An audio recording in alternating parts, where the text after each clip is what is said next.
Hello, this is Rick Oldham from Musicians Repair and Sales in downtown Indianapolis, here to teach you a little something about flutes. Flutes play in the key of C, like guitars and pianos, so they're not a transposing instrument. What you see is what you hear when you read the note.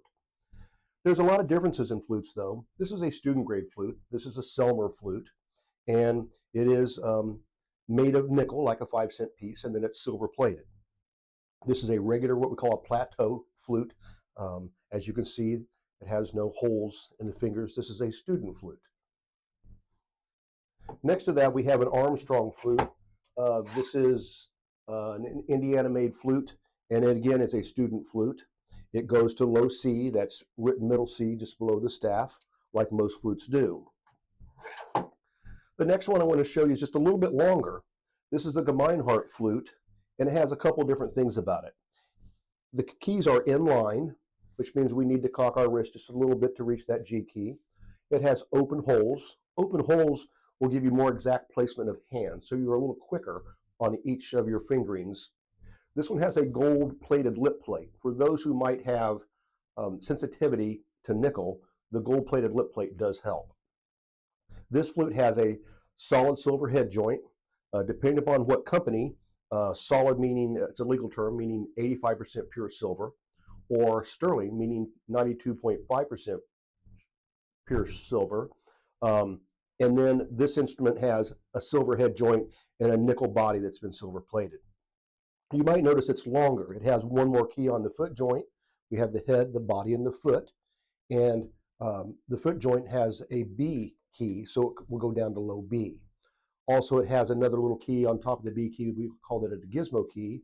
So when you're playing your extreme high octave C, you hit the gizmo key and that note pops right out. That's the Gemeinhardt. So a step-up flute, or a little bit better flute, is one with a silver head joint. The more silver in the flute, the better the quality of sound. We go to another flute, Pearl, that we carry also, new.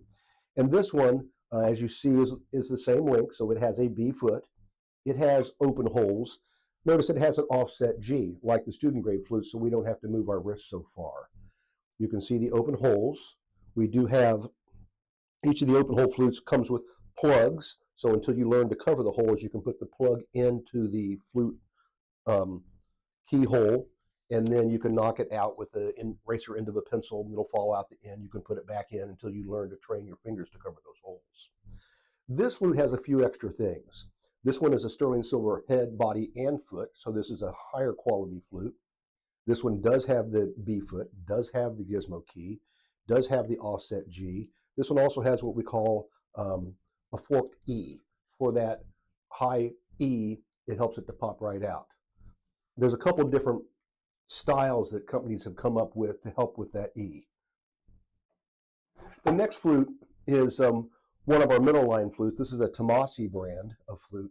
We have about 100 flutes in stock. We have new ones, we have used ones, solid silver ones, middle line, student flutes, all of those. This one has a grenadilla wood embouchure plate. So if you are really sensitive to the metals, then this flute would be a good answer for your flute student or yourself. I also brought some piccolos out today just to show some of them. We have here a Gemeinhardt, an Armstrong, and a Blessing.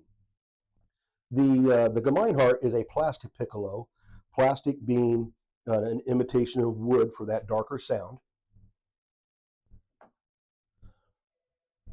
Nickel instead of sterling silver, so a more inexpensive piccolo, a little brighter sound. So we like the metal ones for outdoor use where we'd like to hear that shrill sound. The darker sound a little bit better for indoor and concert work.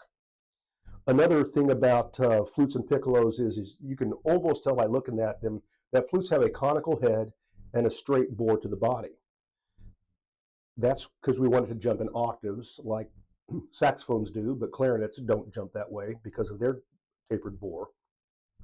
On piccolos, it doesn't really seem to matter. Gemeinhardt's metal piccolo will have a conical body and a straight head, and Armstrong's will have a straight head and a conical body. I got that backwards.